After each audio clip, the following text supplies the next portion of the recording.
Un momento, antes de comenzar, tenía algo preparado para los aquí presentes. Había hecho en GitHub, estoy como Kevin Topagüero o Kep1729, si pudieran seguirme. Y he preparado también un pequeño material, ¿no? Por así decirlo. Si se puede ver la pantalla, aquí están los ejercicios de Harvard, de la CS50, que también he dado para certificarme.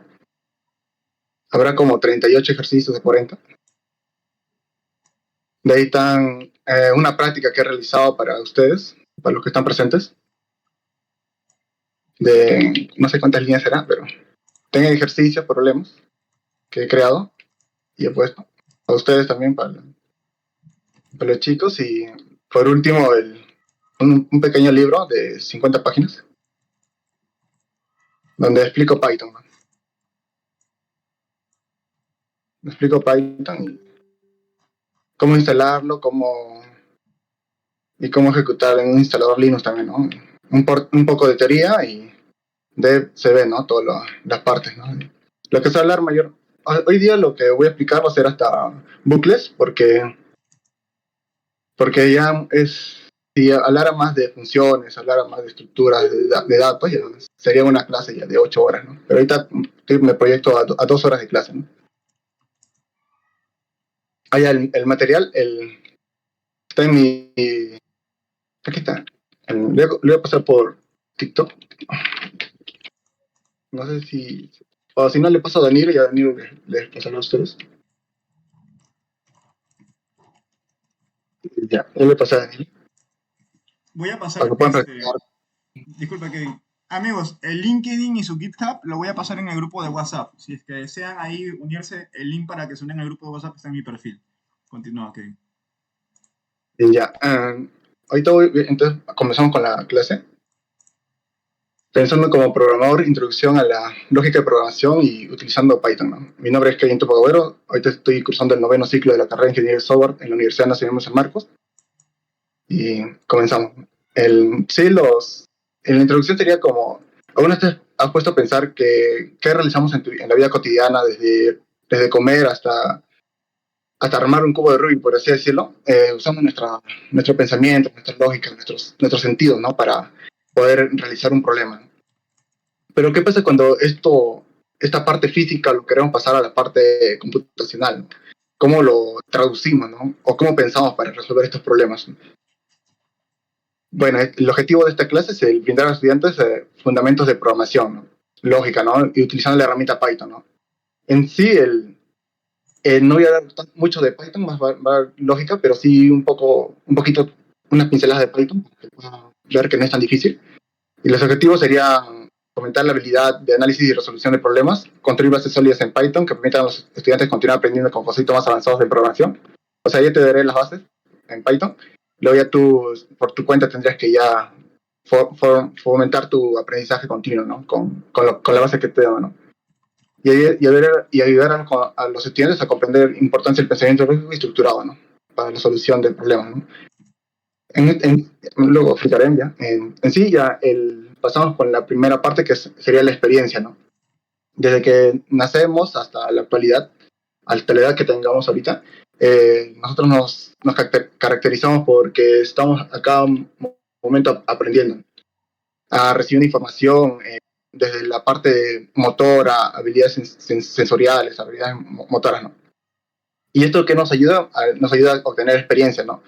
Cómo la parte de cómo amarramos un pasador, cómo comemos, cómo corremos, cómo saltamos, cómo damos volteretas, o cómo aprendemos a la computadora, todo eso es parte de la experiencia, ¿no? Que vamos adquiriendo durante nuestros conocimientos desde pequeños, ¿no? Y llega el punto donde decimos, ¿no? Nuestra experiencia y la parte de lo que sé y lo que no sé, ¿no? La parte de lo que sé es lo que voy a poder resolver, ¿no? Y la parte de lo que no sé es lo que deberé resolver, ¿no? Entonces, ¿qué se nos recomienda? Estudiar, ¿no? Estudiar para poder aprender más cosas y saber, ¿no? Entonces, en la programación, ¿cómo lo vemos esto? Digamos que se nos presenta un problema de armar un carro con programación, creo que la mayoría de nosotros no podríamos resolverlo, ¿no? Porque no tenemos conocimiento sobre autos, ¿no? Pero si se nos pide un ejemplo de armar un tablero de ajedrez o armar un rompecabezas, eso sí podríamos resolverlo porque tenemos experiencia en eso, ¿no? ¿Por qué? Porque desde pequeños ya vamos adquiriendo esa experiencia con la parte de nuestros conocimientos que vamos adquiriendo, ¿no? Pero si estudiamos, si seguimos estudiando y adquiriendo conocimientos, entonces el problema de que podríamos reparar un auto o construir un auto, sí se podría dar, ¿no? Entonces ya no pasaría lo que no sé, ¿no? Y se pasaría a la parte de lo que sé, ¿no? Ahora la parte de razonamiento, ¿no? Existen dos tipos de razonamiento, que es el inductivo y el deductivo, ¿no? El razonamiento inductivo es de observaciones específicas una conclusión general, ¿no? Y el razonamiento deductivo es de una conclusiones de generales, una conclusión general a una conclusiones específicas, ¿no? En sí, la parte de razonamiento inductivo nos refiere a los pequeños objetos o pequeños casos que vemos en nuestra vida diaria y lo generalizamos, ¿no? Ejemplo de ello es algunas técnicas de Machine Learning que son casos puntuales donde se cumplen algunas cosas, pero ya con el entrenamiento del modelo, al pasarle gran cantidad de datos, se puede entrenar, ¿no? O sea, el modelo aprende de esos datos, que son pequeños, que son casos específicos, ¿no? Y lo vuelve general, ¿no? Y un razonamiento deductivo sería la parte de una fórmula matemática para resolver un problema, ¿no? O tal vez un algoritmo de ordenamiento, por así decirlo. Digamos que tenemos números desordenados, no importa cuánta cantidad de números desordenados, y queremos ordenarlos, existen n cantidades de algoritmos de ordenamiento y ahí podríamos aplicarlo, ¿no? Eso sería un razonamiento deductivo. Y esos son los dos tipos de razonamiento que tenemos que tener en cuenta, ¿no? De lo pequeño a lo grande y de lo grande a lo pequeño, ¿no? Luego seguimos con la lógica de programación, donde dice la programación consiste en la organización y planificación coherente de las instrucciones necesarias para ejecutar un programa, ¿no? ¿Qué no quiere decir? La cual es, en nuestro día a día, vemos cómo se llama la parte de acciones que realizamos los seres humanos para resolver un problema, ¿no? Desde agarrar un tornillo o agarrar un clavo y clavarlo, hasta reparar algo, ¿no? Pero en la programación existirían estructuras básicas para ello, ¿no? En este caso, en la clase de hoy vamos a hablar de variables condicionales y bucles, ¿no? Lo demás ya sería otra clase si se pudieran en un futuro, ¿no? Pero estos son ya temas más avanzados, ¿no? Como programación entre objetos, módulos a paquetes, algoritmos, paralelismo o procesamiento de datos o archivos, ¿no? Que son ya clases que se llevan en la universidad, ¿no? Pero esto hasta el punto de acá de condiciones, bucles y variables, son un tema de introducción. Entonces nos hacemos la pregunta, ¿no? ¿Qué se podría crear más? ¿Se podría crear más estructuras, aparte de las que ya conocemos? Si sé que una estructura es algo que hacemos día a día, que está ahí como una condición o un ciclo repetitivo, hay algo que está en nuestras narices que es tan obvio, pero no le damos atención hasta que una persona lo nota y decimos, ¿cómo no se nos ocurrió? Esa es la parte de la lógica que quería explicar hoy día, que existen N cantidad de resolver problemas, ¿no? Esos problemas ya están resueltos, pero la manera en cómo resolves, o sea, tú puedes copiar esas soluciones, ¿no? O puedes innovar y crear nuevas soluciones para esto, ¿no? Gracias, Pablo, por crear nuevas soluciones para esto, ¿no? O sea, ya no solo utilizando estas estructuras básicas que serían condiciones, bucles, variables o estas estructuras, sino que ya nosotros en un futuro crear nuevas estructuras para facilitarnos la solución de problemas, ¿no? Pero esto también lo aplicamos en la programación, ¿no? Que más adelante voy a explicar, ¿no? Ahora vamos a ver en sí la parte del paradigma que vamos a utilizar en esta clase. El paradigma que vamos a ver es el paradigma estructurado. Existen otros paradigmas como es el funcional y el programación orientada a objetos, pero no lo vamos a ver en esta clase porque son otras maneras de resolver un problema, ¿no? ¿Qué es un paradigma? Es una manera de resolver un problema. Entonces el estructurado, el que estamos viendo ahorita, es el que sigue una secuencia lógica, ¿no? de pasos, ¿no? De arriba hacia abajo, ¿no? Donde vemos condicionales, bucles y, si es posible, funciones, ¿no? Ya luego la lógica de programación es dividir, en la palabra clave acá en esta clase va a ser la parte de dividir nuestro problema en acciones, ¿no? y cada acción va a tener su propia subdivisión, ¿no?, dentro de ella, ¿no? Digamos que tienes un problema, lo divides en una primera acción, segunda acción, tercera acción, para llegar a un resultado, ¿no? Como vemos en la imagen, ¿no?, desde un punto inicial vas marcando X, resolviendo esos problemas hasta llegar a un punto final, ¿no? Este es un ejemplo claro de lo que vemos en el día a día como una lógica de programación, pero aplicada a nuestra vida, ¿no? Digamos que yo soy un estudiante y quiero llegar a mi facultad, ¿no?, desde mi casa hasta la universidad. ¿Qué harían? Primero, como estamos utilizando el paradigma, o sea, la resolución del problema de manera estructural, lo primero que vamos a ver sería estar en nuestras casas, levantarse, tender mi cama, asearme, desayunar, guardar mis cosas y una revisión general de que haya guardado todo en mi mochila. Y luego de eso, recién salir, ¿no? El producto de esas acciones es el salir de mi casa sin ningún error, ¿no? Sin olvidarme nada, habiéndome alimentado correctamente y todo aquello, ¿no? Luego de casa al paradero en mi caso sería comprar un agua, llegar al paradero y subir al micro, ¿no? Luego el producto final de esto sería yo conformemente subiendo al micro correcto para llegar a la universidad, ¿no? Luego del micro a la universidad sería sentarme, sacar mi carnet universitario, pagar mi pasaje y bajarme en el paradero, ¿no? Hasta ahí ya tenemos una secuencia que sería desde mi casa hasta el micro, ¿no? Luego el producto final de esto sería llegar a la universidad tranquilamente. Luego de la universidad hasta mi facultad sería llegar a la puerta de la U, presentar mi carnet de la universidad y llegar a mi facultad.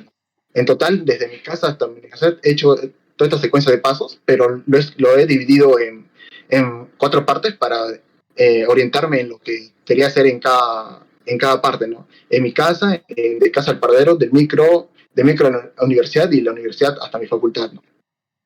¿Qué pasaría si dentro de esta secuencia lógica, digamos que sacar mi carnet y me haya olvidado sacar mi carnet? Entonces se rompe toda la estructura, ¿no? Ya no llegaría a mi universidad, llegaría preocupado a mi universidad, ¿no? Porque sacar mi carnet estaría el error, ¿dónde? En la parte de revisión general, ¿no? O sea, no he revisado completamente mis cosas para darme cuenta que faltaba mi carnet, ¿no? Entonces, si no tenemos una estructura clara de cómo seguir el orden de nuestras acciones dentro de la programación, en un posible paso continuo, tal vez encontremos un error y ese error tendríamos que regresar de nuevo a la parte donde no está el error y corregirlo y de nuevo continuar, ¿no?, con la sucesión de los pasos, ¿no? Pero como yo sé que lo he dividido en partes, entonces se me facilita mayormente encontrar ese error, ¿no? Luego de eso vemos el pensar lógicamente, ¿no? Digamos, se logra ver, ¿no? A ver. Alejandro sí sé crear redes neuronales y modelos de machine learning. Lo he llevado en cursos también. Estoy certificado por IBM también. Ya, digamos que un estudiante me pregunta, yo le pregunto a un estudiante, ¿no? Hola, ayúdame a sumar 2 números, ¿no? Entonces el estudiante, ¿qué pensaría, no? Está bien, dame 2 números o yo utilizo mis números, ¿no? Porque no fui muy claro en este sentido, ¿no? Y yo le digo, yo te daré 2 números, el 5 y el 8. Gracias, lo sumaré, me diría el alumno. El resultado es 13. Es correcto, muchas gracias, yo le diría.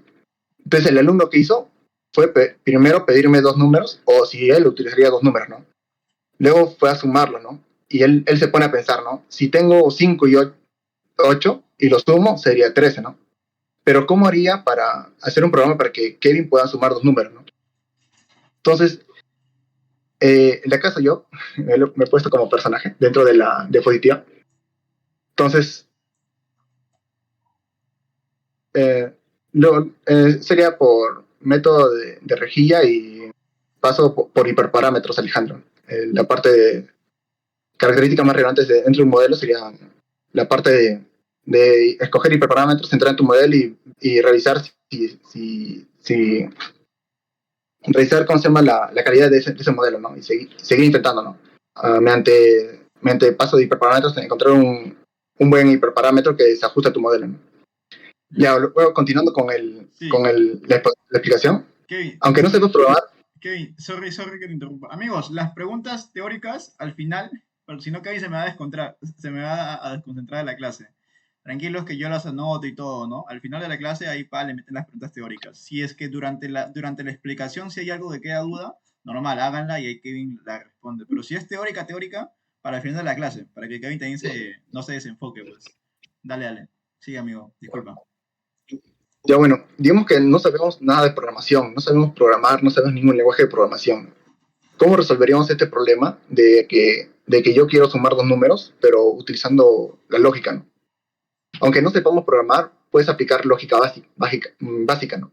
Hay condiciones que deben cumplirse dentro del problema. Por ejemplo, un número debe ser divisible por dos. Necesitas repetir algo muchas veces. Por ejemplo, revisar cada número en la lista. O digamos, quieres revisar cada número en la lista de compras. Se debe guardar un resultado acumulado. Por ejemplo, la suma de los números pares encontrados. O en este caso, los dos números que se nos pidieron.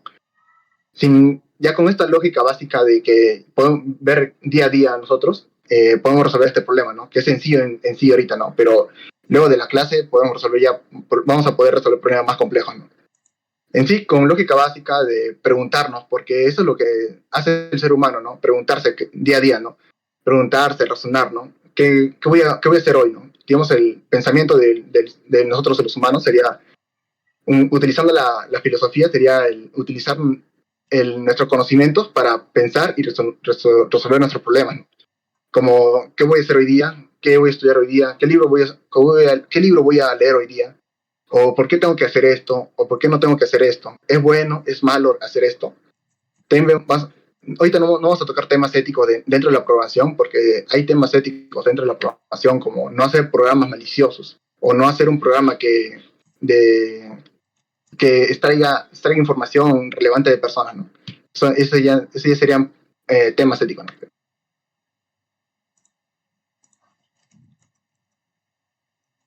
Bolsain sí se utiliza eso, ¿no? Mayormente. Ya luego, entonces el estudiante se pondría a pensar, ¿no? ¿Cómo podría ser un programa que sume dos números, ¿no? ¿Qué tengo que hacer primero? Se preguntaría, ¿no? Primero el programa tendría que pedir los dos números, ¿no? Pero como vieron anteriormente, el chico preguntó, ¿no? Dame dos números, ¿tú me darías dos números o yo utilizaría dos números, ¿no?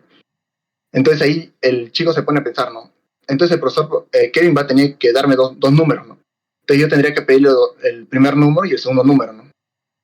Pero si yo como usuario, digamos que soy tonto y no ingreso números incorrectos, digamos que ingreso el uno y la A confundiéndome, o el uno y el 8 confundiéndome, o el uno y el O confundiéndome, entonces el programa ya no funcionaría, ¿no? Entonces tendría que pensar en una condición de que solo pedir números, ¿no? Luego, este resultado de esos dos números tendría que mostrarlos por pantalla, ¿no? Para el usuario, ¿no? Que sería yo en este caso. Entonces, así pensamos de manera lógica, desde el inicio, que sería el pedir los números, sumarlos y mostrarlos, ¿no?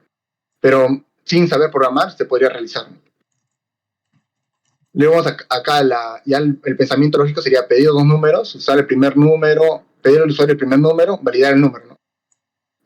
Pedir el segundo número, validar el número también, ¿no? Sumar ambos números dentro de esta acción. Hay subacciones, que sería sumar el primer número con el segundo número y guardar el resultado de la suma, ¿no?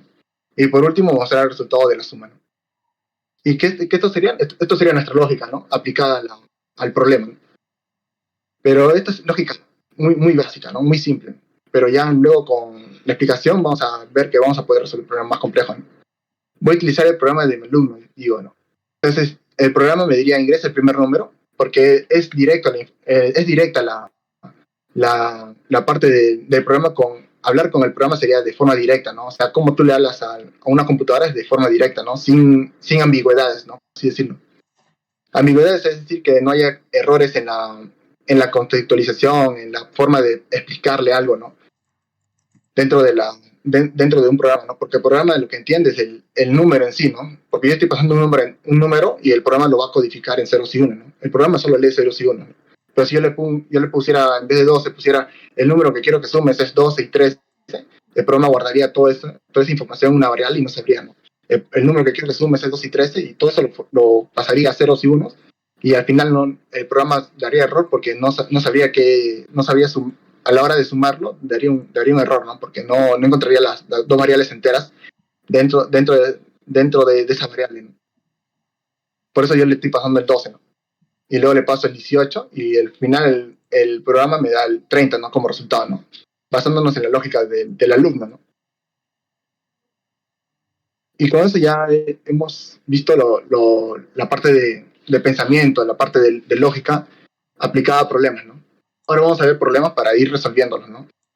Esta otra, aquí digamos que hay problemas, no sé si sepan que son problemas DECO, de destreza cognitiva, que aplica a la intención de que el problema sea contextualizado y sea resuelto de manera lógica, ¿no? Mayormente en la Universidad San Marcos el examen de admisión es problemas DECO, ¿no? O sea, conceptualizado, y dentro de esa contextualización de ese texto está el problema y te pide la solución de ese problema, ¿no? Este es un ejemplo de esto. Dice, estás trabajando en un sistema que analiza los hábitos de compra en una tienda en línea, ¿no? Se te proporciona una lista de productos comprados en un día y necesitas identificar cuál es el producto más comprado para descartarlo en promociones futuras, ¿no? Aquí estoy viendo el TikTok. Por favor, quisiera que me digan cuáles serían las palabras clave dentro de esta oración, ¿no? Dentro de este texto, ¿no? ¿Cuáles serían las palabras clave, ¿no? Que identifican para resolver este problema, ¿no? Daniel, si pudieras responder. Discúlpeme, amigo, estoy con el TikTok nuevo y sigo tu mouse. ¿Cuál es la pregunta? A ver, otra vez. Aquí el problema número 1 dice, estás trabajando en un sistema que analiza los hábitos de compra en una tienda en línea. Ya. Se te proporciona una lista de productos comprados en un día y necesitas identificar cuál es el producto más comprado para descartarlo en promociones futuras. Ya. Aquí, ¿cuál identificas que, o sea, tú dime cuáles serían las palabras clave dentro de esta oración? Ya. ¿Cuáles dirías que son lo que me ayudaría a utilizar mi lógica para resolver este problema? Productos. Ajá. Producto.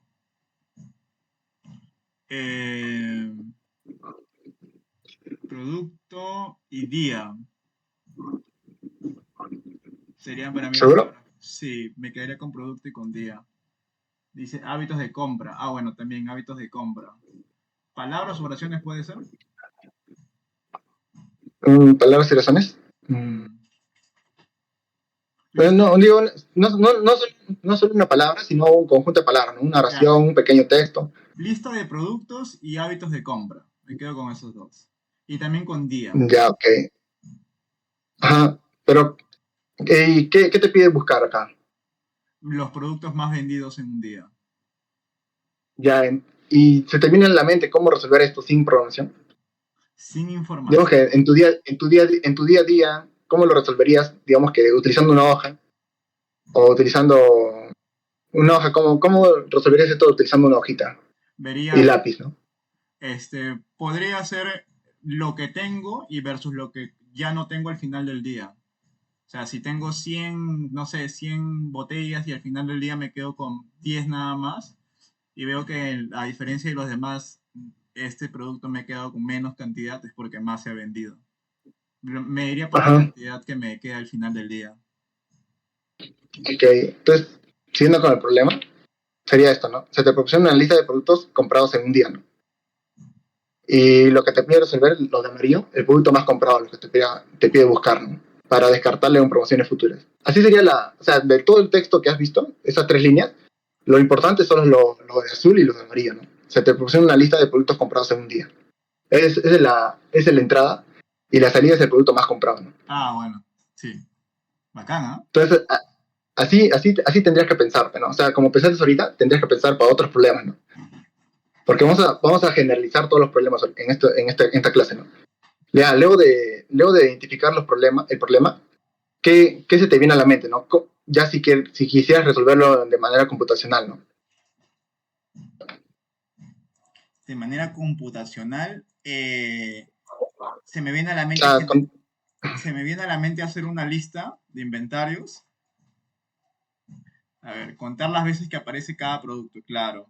Yo lo llevaría ajá, a un Excel, registraría cada producto, sus cantidades y luego hacía un inventario al final del día, pues, ¿no? ajá. Aquí primero encontrar las veces que aparece cada producto, ¿no? Digamos que hay N cantidad de productos y cada producto se ha vendido durante el día y hay diferentes números que identifican que cuántas veces se ha vendido este producto, ¿no? Dentro de eso, vamos a identificar el que tiene la mayor cantidad, ¿no? Dentro de esa lista, ¿no? Pero dentro de cada uno se puede identificar, ¿no?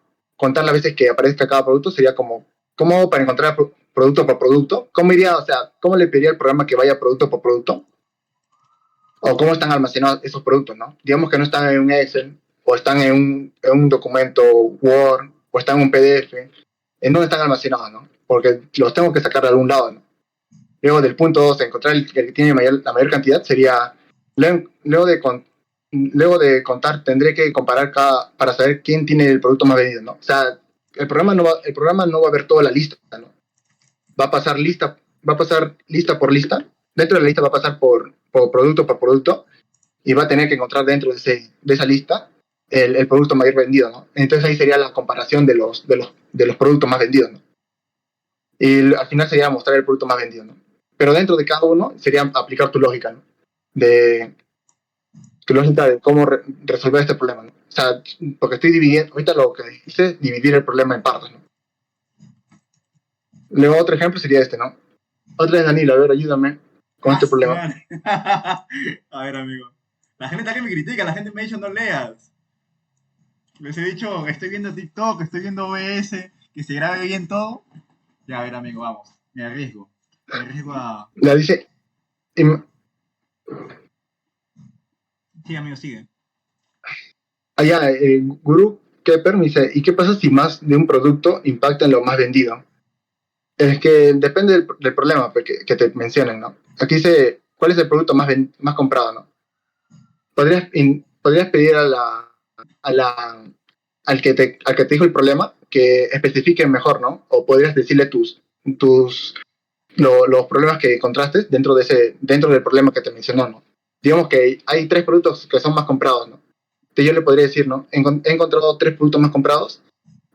Esto podría aplicarse en el problema, digamos. Entonces, si el que te mandó el problema dice, sí, entonces si se encontró más de un producto, entonces vamos a aplicarle para todos esos productos, el descartarlos, entonces ya sería como cambiar el problema, ¿no? Cambiar el problema mediante tus resultados que has encontrado, ¿no? Uh-huh. Richard, un top, sí, un top, pero digamos que en el top 3, los 3 productos tienen la misma cantidad, ¿no? De productos vendidos, ¿no? Eso es lo que se refiere Guru. Ya, bueno, ahora con el problema 2 dice, imagina que estás creando un sistema para calcular la puntuación única en un torneo de videojuegos. Cada jugador tiene varios puntajes, pero el sistema debe ignorar aquellos que se repiten, sumando únicamente los valores únicos para calcular la puntuación final. ¿Cómo resolverías este problema, Danilo? ¿Resolver el problema o identificar las palabras clave? Ajá, ya, o sea, primero identifica las palabras claves, ya. Luego de eso resuelve ese problema. Para mí las palabras clave serían puntuaciones únicas. ¿Okay? Puntuaciones únicas. También sería ignorar aquellos que se repiten, porque es una condicional que tengo que usar dentro de mi lógica. Uh-huh. Y lo que me pide es calcular la puntuación final. Es la salida. Ajá. Ok, Exxon Nina dice, usando la estructura de datos set, ¿no? O sea, el la estructura de datos set tiene una característica en particular que no permite repeticiones, ¿no? Entonces, si guardamos estos datos de las puntuaciones únicas dentro de un dataset, se nos facilitaría la codificación de este programa, ¿no? Sí, Guru también latino, ¿no? Pero digamos que no conocemos esa estructura, ¿no? Claro, pero si no conocemos, o sea, mira, Daniel no conoce ese, ¿no? Pero si Daniel estudia conjuntos y capta esa información de que con set no se permiten valores duplicados, pues ya a su mente que vendría, la parte de lo que no sabía, viene al conjunto que ahora a lo que ya sí sabe, ¿no? Entonces ya con esa información lo podría utilizar en futuros problemas, ¿no? Digamos que en otro problema te dice, calcula los clientes que compren en tienda A, tienda B, tienda C, pero que sean únicos, ya, entonces también utilizas un set, ¿no? Siempre, entonces ya lo generalizarías para todos los problemas que se te ocurran, ¿no? o que se te presenten donde te digan valores únicos, ¿no? Entonces, si me dice valores únicos, digo que es lo guardo en conjunto, ¿no? Palabra clave, moreno digital, puntaje y puntaje final, ¿no? Sí, también podría ser. Ahora pasamos a la resolución, que sería, imagina que estás creando un sistema, serían las puntuaciones únicas, sería con lo que ya habíamos identificado, ¿no? Luego, cada jugador tiene varios puntajes, ¿no? O sea, va a haber un montón de puntajes que vamos a tener que guardarlos también, ¿no? Pero el sistema debe ignorar aquellos que se repiten, ¿no? O sea, puntuaciones únicas también, ¿no? Sumando únicamente los valores únicos, ¿no? Para calcular la puntuación final. Esto lo podríamos pensar así, ¿no? ¿Qué estructura de datos es más adecuada para almacenar los puntajes de cada jugador, ¿no? Una lista, un conjunto, un diccionario. Dado que necesitamos manejar múltiples puntajes y eliminar duplicados, un conjunto podría ser útil para únicamente ignorar los valores repetidos, ¿no? Organizados en una lista según el índice de la lista para consultar de manera rápida los valores. También podría ser, pero en esa lista tendríamos que crear un bucle condicional para que se evite los puntajes repetidos, ¿no? Pero ese ya sería un trabajo mayor, ¿no? Exonina. Pero igual se puede aplicar, o sea, no digo que sea la única solución, ¿no? El conjunto, ¿no? Se puede aplicar también listas, pero listas aplicándole ya un poco más, un bucle para ir dentro de la lista y tachar aquellos que son repetidos. La otra pregunta que podríamos hacernos es cómo podemos asegurarnos que solo se consideren los puntajes únicos de cada jugador, ¿no? Entonces, si utilizamos un conjunto, ajá, y dice, ¿cuál sería la mejor manera de sumar los valores únicos para obtener el puntaje final? Sería una vez que tengamos los puntajes únicos, ya sea en una lista o un conjunto, podemos iterar sobre ellos y sumarlos para obtener la puntuación final, ¿no? Y otra pregunta que también nos podemos hacer es, ¿qué pasaría si un jugador no tiene puntaje? O si los puntajes no son números válidos. Deberíamos incluir validaciones para asegurarnos que los puntajes sean números y que cada jugador tenga al menos un puntaje, ¿no? Válido. Pero, ¿qué pasa si dos jugadores o más tienen la misma puntuación? Entonces podríamos crear un nuevo, dentro de las soluciones del problema, podemos crear un empate, ¿no? O sea, si digamos que dos equipos o dos jugadores tienen el mismo puntaje final, podemos crear un empate, ¿no? O dentro del problema, poder crear un desempate, ¿no? Y así solucionaríamos el problema, ¿no? Aquí hay otro problema, Daniel, el último problema que estoy presentando ahorita. El problema número 3, ¿no? Estás creando un programa que cuenta vocales A, E, I, O, U. Hay una palabra o frase ingresada por el usuario. O sea, el usuario va a ingresar la palabra. El programa debe ser insensible ante mayúsculas y minúsculas. Es decir, debe contar tanto los vocales mayúsculas como minúsculas. ¿Cuáles son las palabras clave acá? ¿O cómo tú desarrollarías este problema? Hablando con cero código. Cero código. Ajá, con cero código o con código, ¿no? Si es que ya tienes conocimiento, ¿no? Del código. Yo quiero hablarles de cero código, por si acaso. Ya, normal. El usuario, el programa. Ya. La entrada es la palabra frase ingresada por el usuario, o palabra ingresada por el usuario. Y lo que tengo que conseguir es contar las vocales. Ah, no, espérate. Es que hay una función en.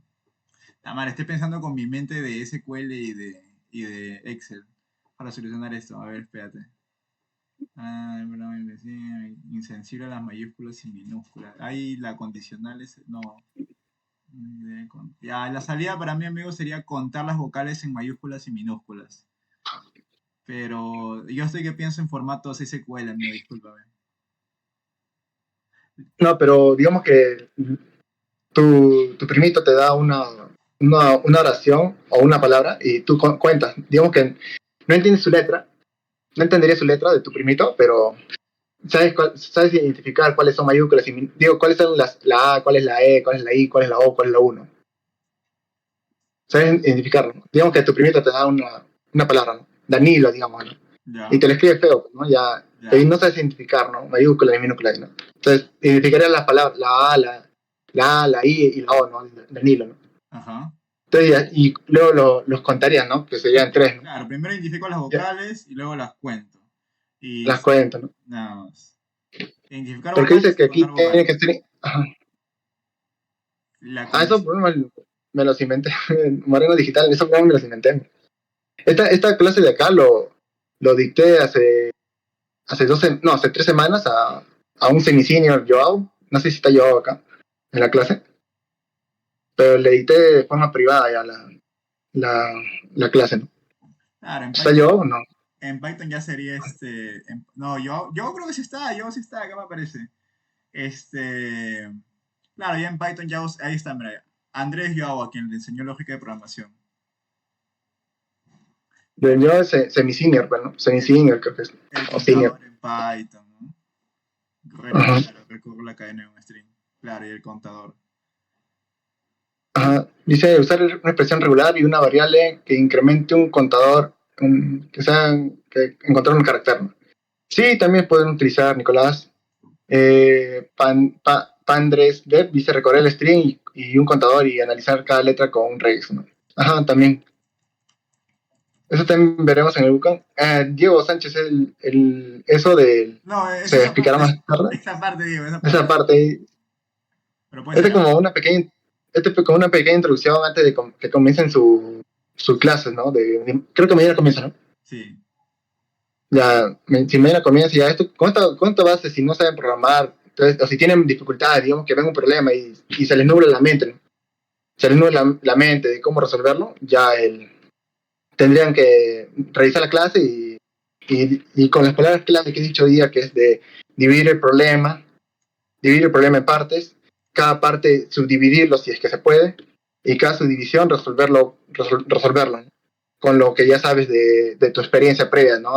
Digamos que si no sabes si no sabes nada de programación, con lo que ya sabes normalmente de cómo lo harías en la vida normal, así resolverlo, ¿no? Y ya si ves la clase y identificas, ¿no? Puedo resolverlo con esto, puedo resolverlo con un condicional, puedo resolverlo con un bucle, puedo resolverlo con un juego de comparar variables, ¿no? Por así decirlo, ¿no? Bueno, ya, resolviendo el problema 3 sería así, ¿no? ¿Cuántas vocales A, E, I o U hay en una palabra o frase, ¿no? O sea, el usuario ingresaría esto, ¿no? Una palabra, ¿no? Digamos que ingresa Danilo. El programa debe ser insensible entre minúsculas y minúsculas. Es decir, debe contar tanto las vocales, ¿no? Lo que quiere al final sería contar las vocales, ¿no? ¿Y cómo hacemos esto? Lo que se me ocurre ahorita en mi mente es que el usuario ingrese la palabra, o sea, a pasar toda esa palabra minúscula y luego con un for poner entre paréntesis A, E, I o U, in palabra y contar, ¿no? Así se me viene a la mente, ¿no? Y así se resolvería, ¿no? Pero digamos que no sabemos eso, ¿no? Entonces nos ponemos a pensar, ¿no? La pregunta sería, ¿cómo podemos verificar si un carácter es una vocal sin importar si está mayúscula o minúscula, ¿no? Podemos convertir el texto en minúscula o mayúscula y luego comparar cada carácter con las vocales, ¿no? ¿Cuál es la mejor manera de iterar sobre cada carácter del texto para encontrar las vocales? Podemos utilizar un bucle for para recorrer el texto carácter por carácter, ¿no? ¿Qué estructura de datos es más adecuada para almacenar el conteo de vocales? Podemos tener un contador, una variable numérica que se incremente cada vez que encontremos una vocal, ¿no? ¿Qué formato debe tener la salida del programa para que el usuario entienda el resultado? Vamos a imprimir un mensaje claro que indique el número total de vocales encontradas, ¿no? Y así de simple resolver un problema, ¿no? O sea, hemos dividido y hemos razonado dentro de ese problema por partes para poder solucionarlo. Y al final que el usuario esté contento con la solución del problema, ¿no? Que en sí es contar tanto las vocales, ¿no? ¿Cuántas vocales hay, ¿no? Dentro de una palabra, ¿no? Espera, amigo, espera. Y así Espera un segundo. un número celular, ¿no? Ajá. Pero si yo te digo, si ese número es un contador para realizar una operación matemática, el número de celular, si yo sumo un número celular más otro número celular, me da un resultado, ¿qué resultado me daría? Uy, un resultado enorme. No, pero te menciono que si yo sumo un número celular más otro número celular, el resultado no me serviría, ¿no? Porque quiero No, saber o sea, no, el número celular en sí, su naturaleza del número celular sería un string, ¿no? O sea, una cadena de texto, ¿no? claro. Porque representa un número que no va a ser sumado, no va a ser cambiado, ¿no? Entonces, esa sería la naturaleza, ¿no? Pero si te pongo el número 10, el 10 podría ser, ¿cómo se llama? 10 cantidad de monedas. Amigo, 10 cantidad de... dame, ¿Sí? continúa, disculpa, un segundito nada Así, más. sí. Continúa. Ya sé, si te pongo otro número, digamos el 10, el 11, el 12, un número, y digo, estas son las cantidades cantidad de algo, o este es el monto de algo, eso sí lo podrías sumar, podrías restar o podrías hacer cálculos con ello, ¿no? Pero si te digo que es el 10, el 90, 94, 36, 17, 82, 2, es un número de teléfono, no podrías realizar cálculos con ellos, ¿no? Entonces lo pondríamos en la categoría en el conjunto de cadenas, ¿no? Y si te trae una variable única, sería una estructura de datos que sería una UID, ¿no? Que sería un dato no repetitivo, ¿no? No que solo se utilice una vez para identificar una variable, ¿no? Pero tiene un poco más avanzado, ¿no? Pero eso es lo que quiero mencionar con naturaleza variable, ¿no? A lo que el número se refiere, ¿no? Para ello hay distintos tipos de variables, que sería el entero, datos enteros como cantidad de manzanas, número de manzanas, edad de una persona. La edad de una persona no puede ser decimal porque no existe una persona con 25.5.3 años. O sea, hay 25 años exactos, ¿no? Años también de años actual, 2024, o 2025, o días, ¿no? 365 días, ¿no? Y así se representan, ¿no? Los cantidades enteras, ¿no? Si te dice que esto guarda en una cantidad entera, guarda en una cantidad entera, ¿no? Pero si ves otro como altura, peso, promedios, medidas, eso sí sería una cantidad flotante, ¿no? Porque representa un valor decimal, ¿no?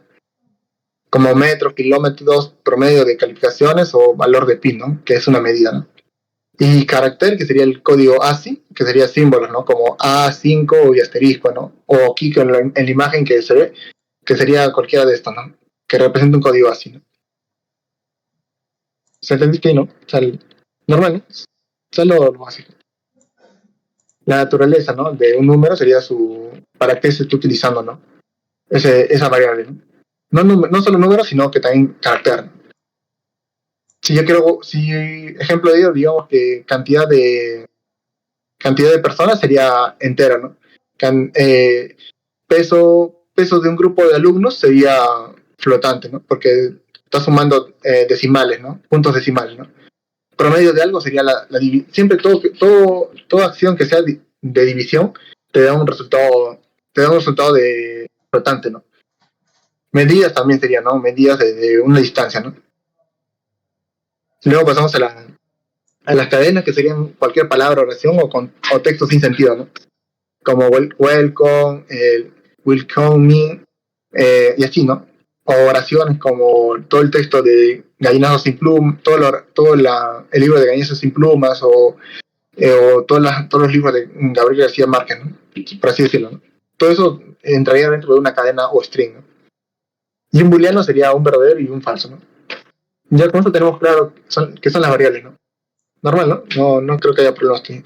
No, ¿tienen amigos Y alguna con duda eso, ajá, ¿Alguna duda, amigos, en TikTok sobre qué son variables?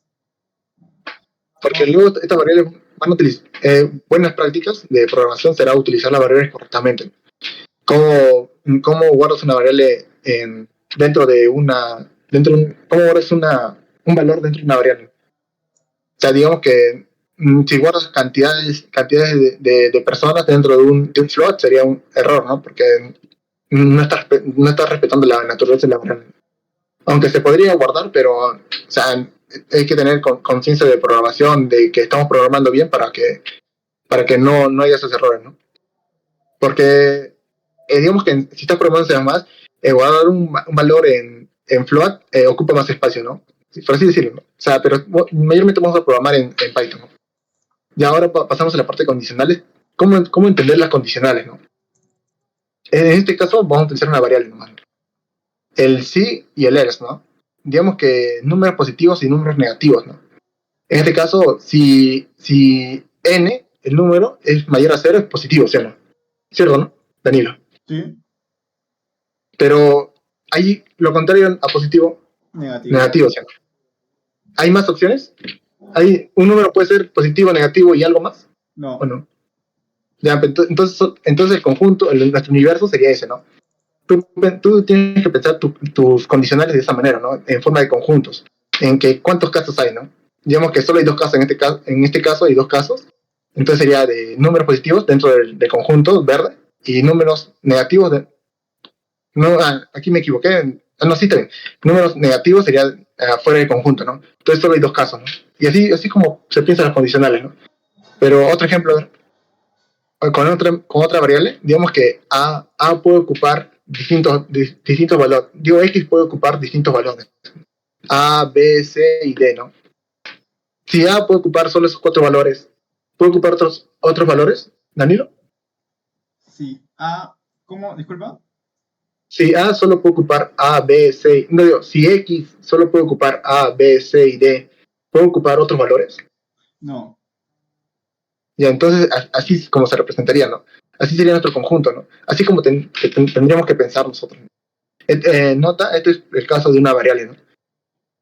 Digamos que una persona cumple con ciertas características y digamos que una persona, solo se necesitan personas de Perú, Chile y Argentina en Estados Unidos.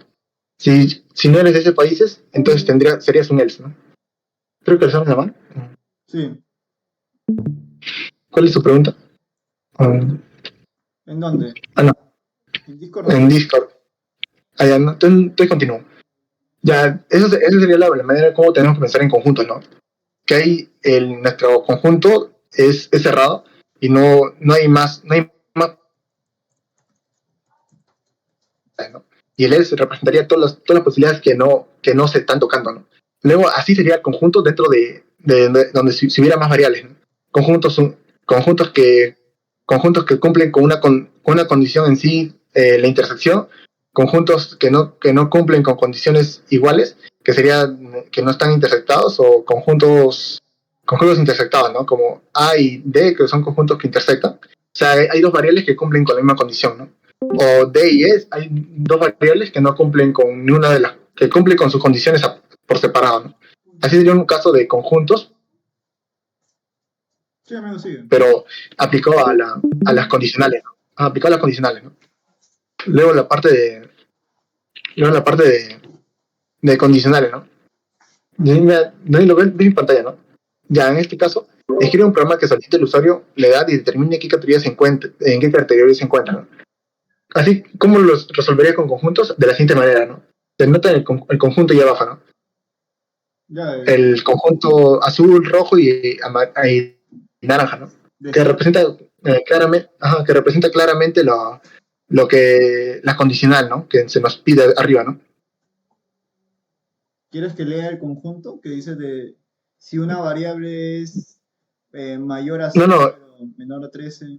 ¿Eso?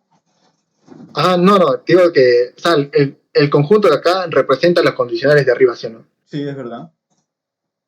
O ves que se cumplen más casos. No, A, ¿no? a ver, dame un minuto de 65 a mayor, de 13 a 17, de 64 no, está bien, cumple con las condiciones de arriba. Y así tendrías que pensar, pero, o sea, digamos que yo creo que mi compañero Sergio puso una vez un ejemplo así, pero puso 13, el 13 de acá, 13.99, porque pensaba que si así lo ponía, y si una persona ponía 14, y se iba para otro conjunto, ¿no? Pero si ponía 13 punto tanto, se iba para este conjunto, ¿no? Pero yo le dije, pero si tú sabes que la naturaleza de la edad es un valor entero, ¿por qué estás poniendo 13.99, no? De frente con 13, ¿sí, no? Claro. ¿Se entiende? Entonces, para eso nos sirve la naturaleza de una variable, ¿no? O sea, yo sé que la edad es un valor entero, entonces solo tendría que poner 13, ¿no? No 13.99, ¿no? Es un error común, ¿no? Que se identifique en la persona que recién está comenzando, ¿no? Pues es esencial saber la naturaleza de una manera. Luego seguimos con el siguiente ejemplo, que sería la conjuntos. Aquí, Dani, lo que puedes identificar, a ver. Lo he separado bien en conjuntos. Aquí he creado dos conjuntos en sí, ¿no? Claro. Porque representan lo mismo. Un triángulo puede ser o no puede. Digo que tres líneas pueden ser un triángulo, ¿no? Pero a veces no pueden ser un triángulo, ¿no? Porque tiene que cumplir con una condición, ¿no? De que la suma de sus dos lados esté entre el rango de la, del lado que no se está sumando, ¿no? Por eso el triángulo equilátero es la suma de los, digo, cuando los lados son iguales, un triángulo isósceles cuando dos lados son iguales y si todos los lados son diferentes es un escalero, ¿no? Entonces estás cumpliendo con todas las condiciones dentro del conjunto, ¿sí, no? Sí, ¿Sí, no? sí. Ajá. Y así es como tenemos que pensar las condicionales, ¿no? Las condicionales las tenemos que pensar con conjuntos, ¿no? ¿Se entendió en el chat? A ver si los chicos en el chat pueden... En el chat de TikTok, a, medio- a la gente de Discord, si es que pueden unirse al canal de TikTok, sería bacán porque estábamos con 50. estábamos con 50 hace Ah, 20 minutos. se fue el internet, amigos, disculpen. Tenemos sí, dice Oner. Bacán, amigos. Si tienen alguna duda, avisan. Igual todo esto está siendo grabado y va a ser editado. Hubo un live antes de este, amigos, disculpen. Se cortó, problemas con el internet, me estaban doxeando. Pero se va a unir la primera parte con esta y se va a subir completo a YouTube. Continúa, amigo Kevin. Ya, ok. ¿Habían pensado anteriormente así a los conjuntos? ¿O es su primera vez que lo ven así con... Las condicionales, digo, los condicionales lo habían pensado como conjuntos? O sea, bueno, yo lo había pensado, ¿no? Para poder solucionar problemas, ¿no? Bueno, y así era mi lógica, ¿no? De cómo resolver un problema, ¿no? ¿Cómo lo ves esa lógica? Para mí es la Danilo. primera vez y sí me parece muy buena. Ahora pasamos a la parte de condiciones anidadas, donde dentro de una condición puede haber más condiciones, ¿no? O sea, nada, ¿no? O sea, ya han visto estos problemas, ¿no? O sea, digamos que la condición cumple o no cumple. Si cumple, va para la izquierda y si no cumple, va para la derecha, ¿no? Y dentro de esa, si va para la derecha, hay otra condición, ¿no? Que si cumple, no cumple, ¿no? Y esto, si lo generalizamos, nos vamos a un tema muy importante dentro de Machine Learning, que son los árboles de decisiones, ¿no? Árbol de decisiones un árbol de decisiones es una herramienta ampliamente utilizada en el diverso campo de la inteligencia artificial, donde la estadística y la toma de decisiones empresariales. Su estructura jerárquica permite descomponer un problema en sus problemas más pequeños, representando decisiones y sus posibles consecuencias de manera clara. O sea, la condicional ya en temas más avanzados ya se utiliza para Machine Learning. En este caso es de una persona que quiere ir, que si va a ir a trabajar o no, si está lloviendo, ¿no? ¿Está lloviendo? Sí, no, no. Y así sucesivamente hasta llegar, ¿no? A una decisión, ¿no? Al final, digamos que escoge todo, ¿no? Pero al final dice, ¿puedo trabajar en casa? Si deseo trabajar en casa, ¿no? O si no, no deseo trabajar en casa, ¿no? ¿Se entiende, no? Un árbol de decisión, ¿no? El conjunto de árboles de decisión en Machine Learning se llama bosques aleatorios o Random Forest, ¿no? Que ya es un conjunto, un poco más avanzado de árboles de decisiones, ¿no? Y también existe la parte dentro de Machine Learning, la parte de que se estabilicen dentro de las árboles de decisiones para escoger las mejores opciones, ¿no? Mediante la ponderación de estos, ¿no? Pero ese es un tema más avanzado de Python, dentro de la lógica de programación, ¿no? Y si quieren más eso, se podría explicar, ¿no? Porque también podría explicar algoritmos en bioinspirados, que de dónde nace la inteligencia artificial, ¿no? Que también he dictado en la universidad, ¿no? De ahí pasamos a las tablas de preposiciones, ¿no? Una tabla de preposición es lo más básico que tendrías que tener en tu mente para poder solucionar un problema de condicionales, ¿no? Si P y Q son verdaderos, el AND es verdadero, ¿no? Pero lo demás sería falso, ¿no? Eso sí lo han visto, ¿no? En matemáticas. Y eso se aplica para los condicionales. Daniel, ¿lo has visto esto? ¿O? Sí, sí lo vi. También lo vi cuando estudiaba Ajá. contabilidad, ¿no? Lo mismo se aplica en condiciones. O sea, digamos que un número cumple con una condición, cumple con A y B, digamos que cumple con la condición A y con la condición B, entonces es verdadero, ¿no? Si no, es falso, ¿no? Entonces no entraría la condición y pasaría al else, ¿no? En este caso la condición sería, el número está entre 10 y 50, y y Q sería el número es divisible entre 2. Entonces el 24 está entre 10 y 50, sí, cumple con la verdadera, ¿no? Entonces P es verdadero. Y número es divisible entre 2, Q es verdadero, entonces todo es verdadero. Entonces, si ambos son verdaderos, entonces entra al if y se cumpliría con la condición, el número es válido, ¿no? Pero si fuera lo contrario, si no cumpliría con una de las dos condiciones, digamos que no cumple con Q, entonces sería falso, ¿no? Entonces no entraría la condición. Lo mismo acá, ¿no? Aquí un poco ya más extenso, ¿no? Donde puedes aplicar tu lógica, que sería de si cumple con ciertas condiciones, ¿no? Que sea mayor a 10 y menor a 100 y que sea divisible entre 2, que no sea divisible entre 2, que sea igual a 5, que, que sea, no, que el 1, 2, 3, 4, 5 condiciones, ¿no? Y si cumple con estas 5 condiciones, entonces cumpliría con todas las condiciones, y si no, no cumpliría, ¿no? En este caso, mayormente, digamos que se te presenta un problema de... Me pongo un problema así, por decirlo, donde para entrar a una beca, ¿no? Para condiciones que tienes que cumplir para postular una beca, o para un puesto, ¿no?, de trabajo, ¿no? Requisitos también son condiciones, ¿no? Si cumple con todos los requisitos, aprobado, ¿no? Entonces ahí sería un ejemplo, ¿no?, claro de una proposición A, ¿no? Y la proposición OR sería lo casi parecido, solo que si una de las dos preposiciones se cumple, es verdadero, ¿no? El número es divisible entre 3 y el número es divisible entre 5, el número sería 10, ¿no? Es divisible entre 5, ¿no? Pero no es divisible entre 3, ¿no? Entonces, pero igual cumple con la condición, ¿no? Ese sería un ejemplo de OR, ¿no? Normal, ¿no? Hasta aquí se entiende, ¿no? Son lógicas proposiciones, ¿no? Y también se aplicaría, ¿no?, para la parte de OR, ¿no? Que cumpla que solo basta que cumpla con una condición y se aprueba, ¿no? Todo. Ya.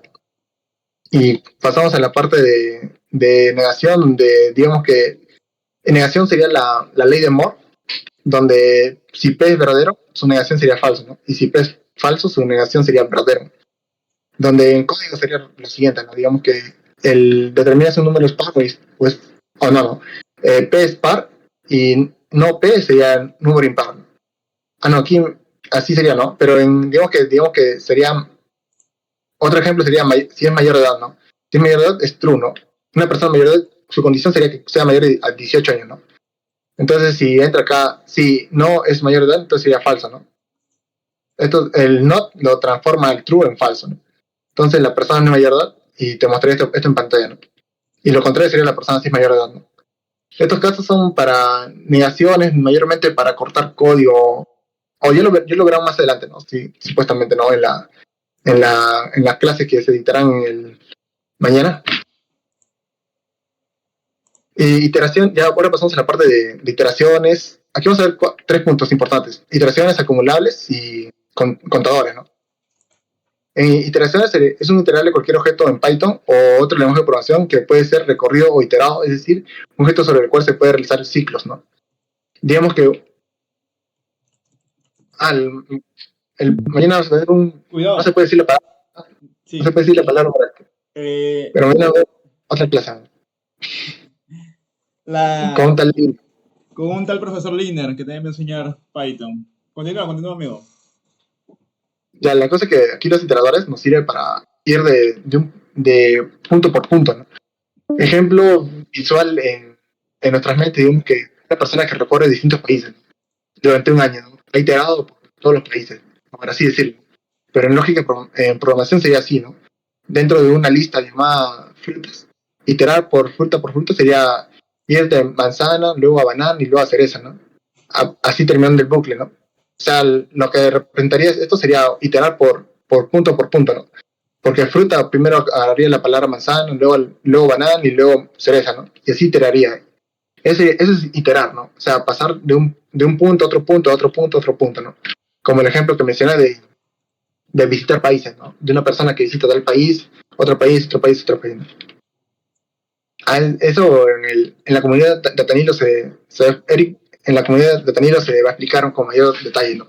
Únete mediante el link de la descripción, ¿no? ¿Cómo se dice? No, muy bien. Tranquila, amigo. En el link de mi perfil de TikTok, amigo, está el link para que seas al grupo de WhatsApp y ahí damos más noticias. Ahí está toda la comunidad de datos, ahí está Kevin también y más personas también dedicadas al mundo de datos. Compañero Kevin, continúa. Ya, para los nuevos que están llegando, es el material que he creado para seguir la masterclass de hoy día, que es lógica de programación. En sí, lo que van a ver dentro de ese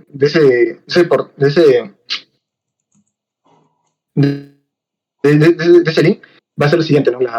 El ejercicio de Harvard, que de 6 a 50 que se han resuelto, fue la práctica de la masterclass del día, donde va a haber ejercicios parecidos a estos, como 40 ejercicios posiblemente, creo que hay. Y de ahí en mi libro de Python que he realizado, también está ahí, ¿no? Y con eso pueden ir practicando, ¿no? Para que puedan aprender programación, ¿no? Y mejorar su lógica, ¿no?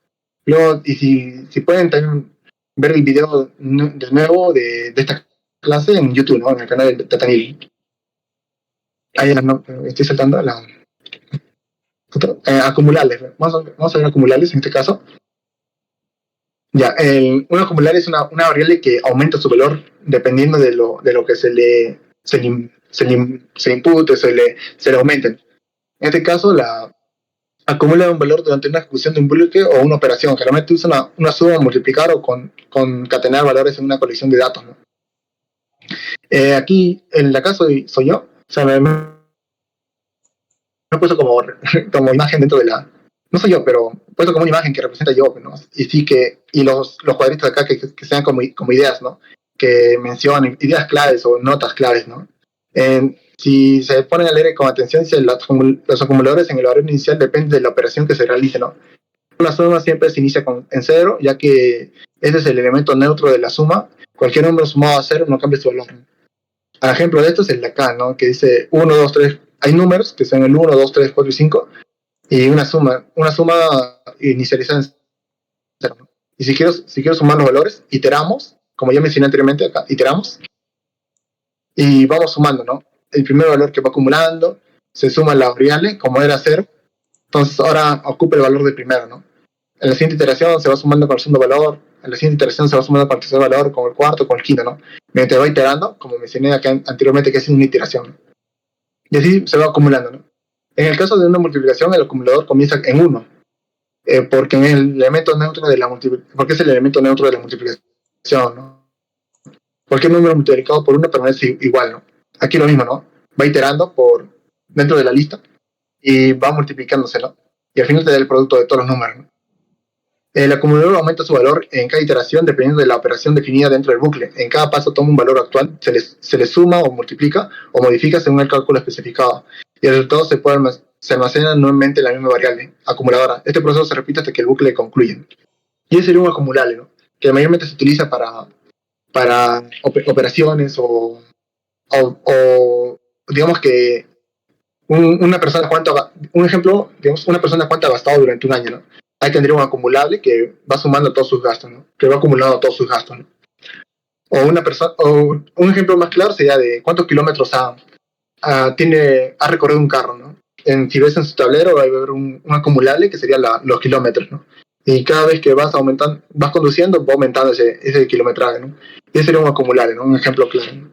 Y así es como pasas de la vida real, un caso de la vida real, digamos, a una aprobación, ¿no? Como esto, un acumulable. Y así como se aplica la lógica. Ahora la parte de contadores, un contador es una variable que se utiliza para contar cuántas veces ocurre un evento específico. Generalmente incrementa su valor en cada iteración de un bucle, ¿no? Es común usarlo cuando se quiere contar cuántos elementos cumplen con una determinada condición. Aquí tenemos una lista y inicializamos el contador en cero, ¿no? ¿Por qué en cero? Porque vamos a recién comenzar con el conteo, ¿no? Digamos que iteramos sobre la lista, ¿no? ¿Cuáles son los valores positivos en este caso, ¿no? Digo, valores divisibles entre 2 o números pares, ¿no? Por así decirlo.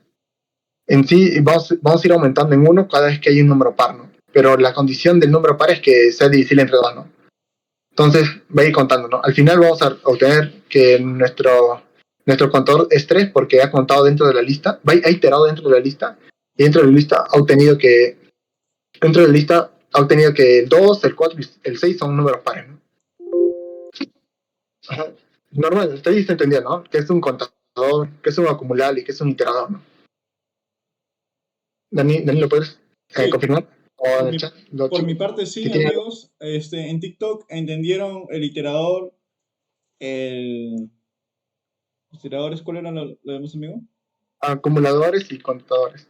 Acumulador y contador. Iteradores, acumulables y contadores, ¿no? Esos tres mayormente se utilizan en los bucles, ¿no? Y Sí, se nos amigo.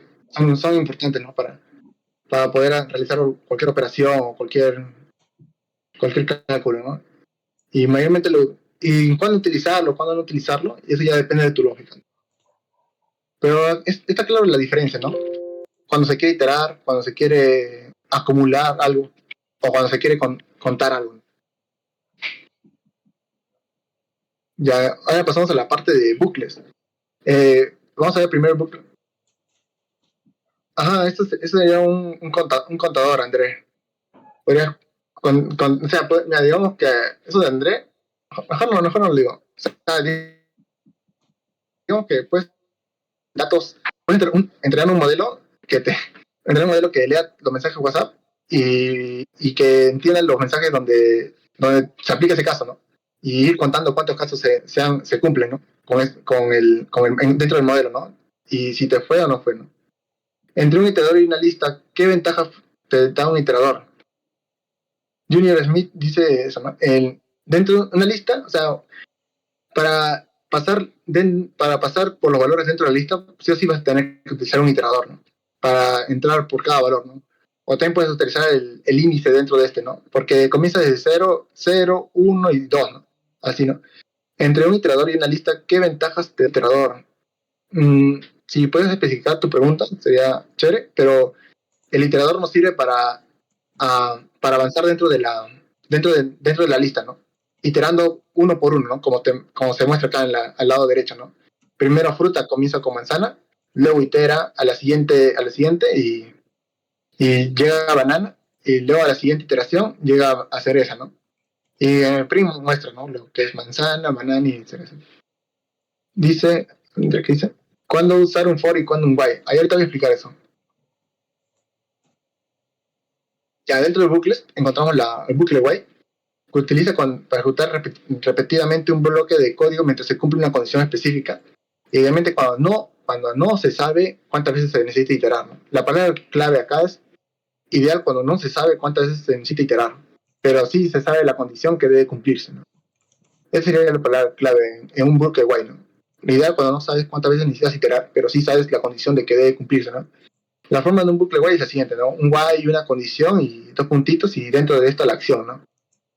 En sí ya sé que va a ser 5 acá y va a iterar, ¿no? Con un contador va a iterar 1, 2, 3, 4 y 5, ¿no?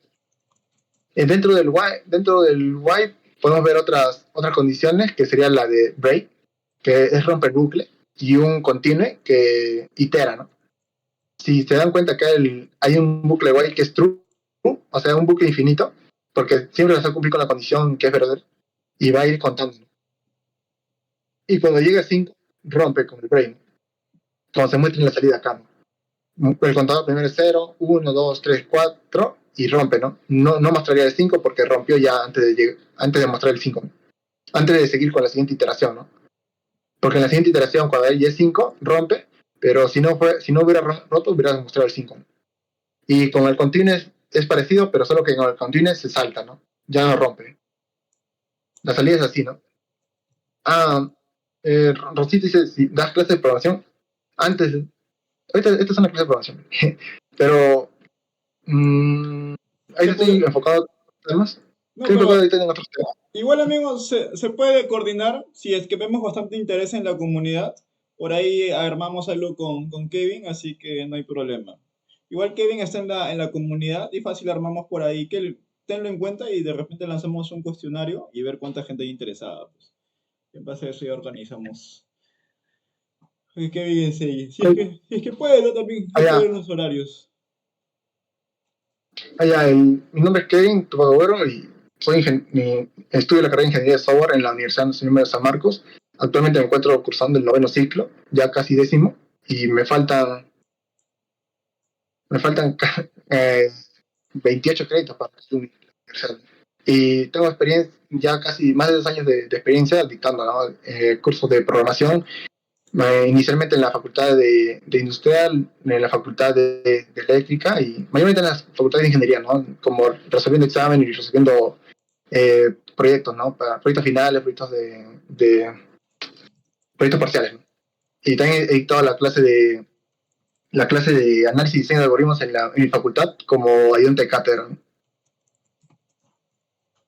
Ya, sí, muchas gracias, Junior.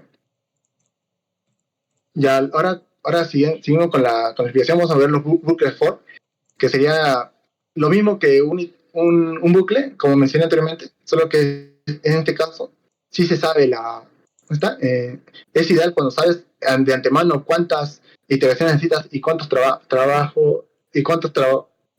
con colecciones de datos, ¿no? O sea, aquí la palabra clave sería cuando ya sabes de antemano cuántas iteraciones vas a dar, ¿no? No enseño inglés. Tengo mi compañera que enseña.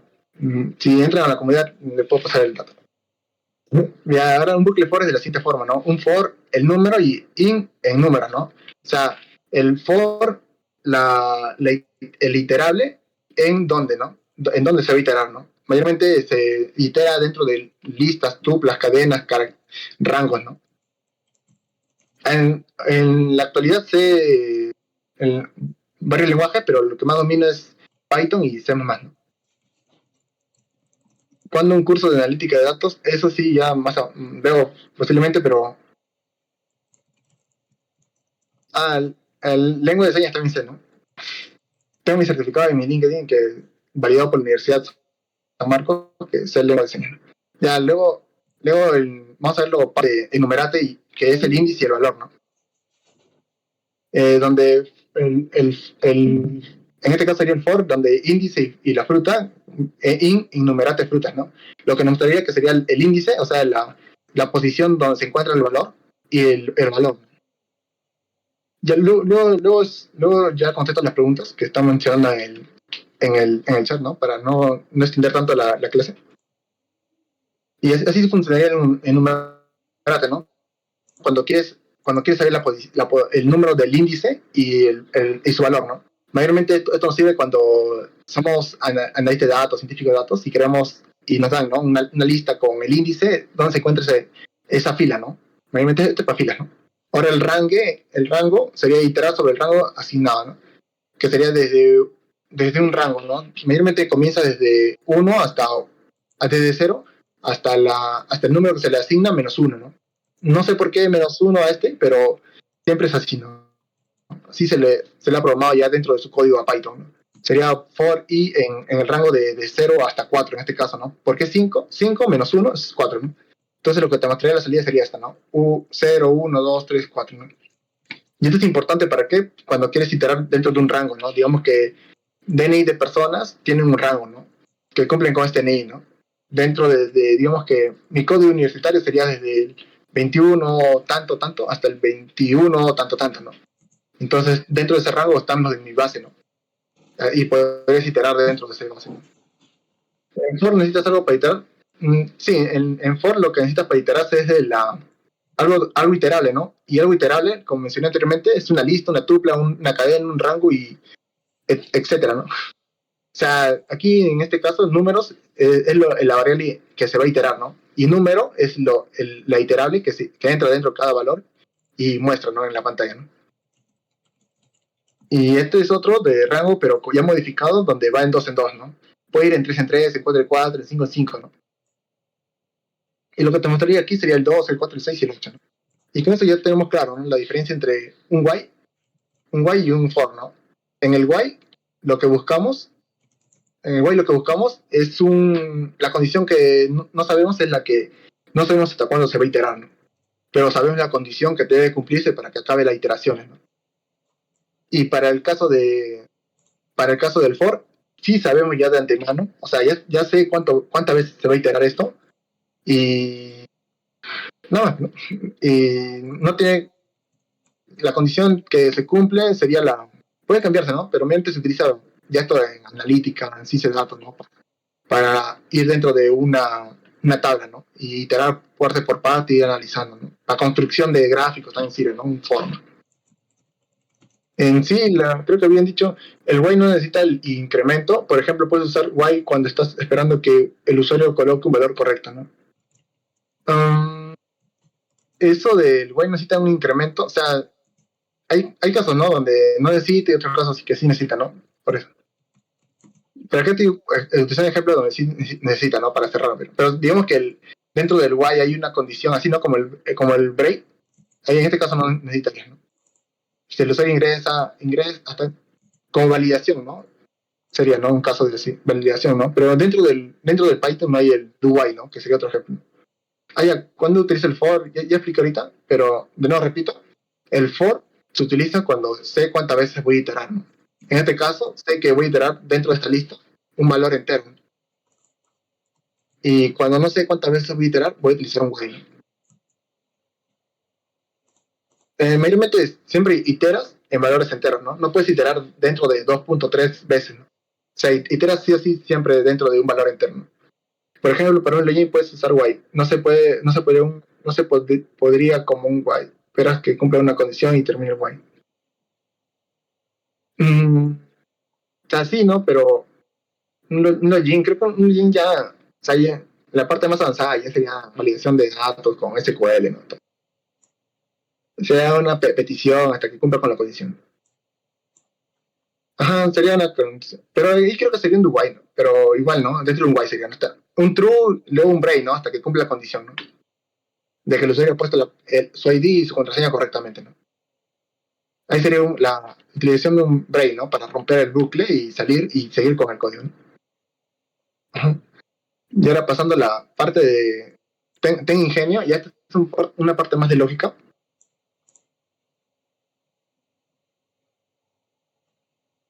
A la parte más de lógica, digamos que para la parte de se puede decir la palabra, ¿no? Danilo. Dime, amigo. Para la parte de descuentos, mayormente se utiliza la parte de porcentaje, ¿no? Sirve para dar un aumento, un descuento, algo, ¿no? Digamos que tienes el precio original y quieres aumentarle el 10%, un aumento del 10%, sería lo mismo que 1.10, ¿no? Porque la unidad sería el 1, que es el 100%, y si aumentas algo sería 100 más ese algo, ¿no? Más el 10%, que sería 110, ¿no? Y para no complicar la cosa, pondríamos de esta manera, ¿no? 1 por 1.10, ¿no? Y si queremos hacer un descuento, sería lo contrario, que sería la resta, ¿no? De la unidad, que sería el 100%, menos el porcentaje de descuento, que sería el 12% en este caso, que sería 100 menos 12, 88, ¿no? Entonces sería 0.88 multiplicado por el precio actual, ¿no? Y así, ¿no? Y así jugarías, ¿no? Con sus valores, ¿no? Mayormente yo todos los cachimbos, lo que hacen sus cálculos así complejos de utilizar porcentaje, cuando se puede realizar de esta manera más simple, ¿no? Yo estoy más como ten ingenio, ¿no? Piensa ya de manera más profesional, ¿no?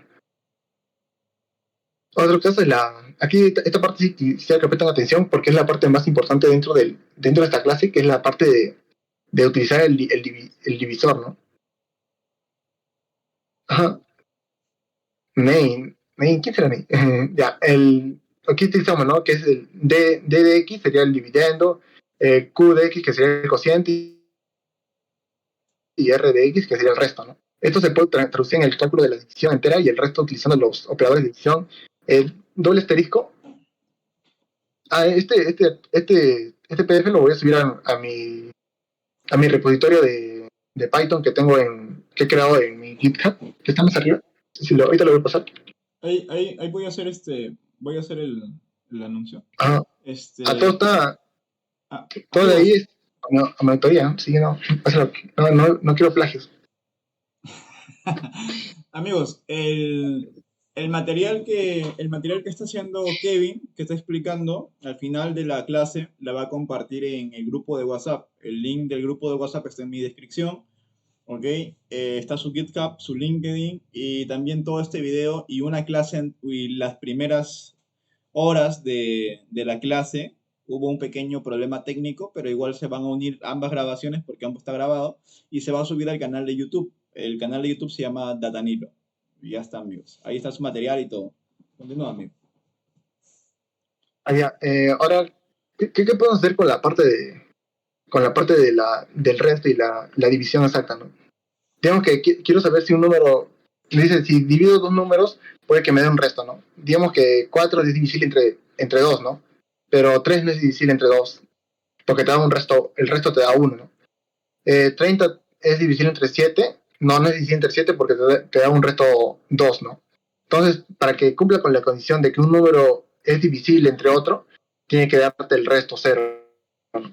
Un resto de 0 igual a 0, ¿no? ¿Y esto para qué nos sirve? Nos sirve para muchas cosas, que vamos a ver más adelante, como esto, ¿no? Si un número es positivo y negativo, en este caso no nos serviría, pero la condición de que un número sea positivo es que sea mayor a 0 y que sea negativo que sea menor a 0, ¿no? Pero para números impares y pares, sí nos serviría, ¿no? Cuando quiero saber si un número es par, entonces tendría que dividirlo entre 2, y si me da el resto 0, entonces es par. Pero si me da el resto 1, no es par, ¿no? El resto R de X nos ayuda a saber la propiedad de un número, ¿no? ¿Cuántos números hay dentro de la cuántos números hay dentro de los números naturales? N cantidad de números, ¿no? Infinitos, ¿no? Y cada de esos números tiene sus distintas propiedades, ¿no? Ahorita vamos a ver los números primos, números perfectos, ¿no? Ya JCAI, la condición, hoy te voy a preguntarte, piensa en grande ya, aquí pensar más ya, ¿cuál es la condición de un número primo? Sin ver la pantalla.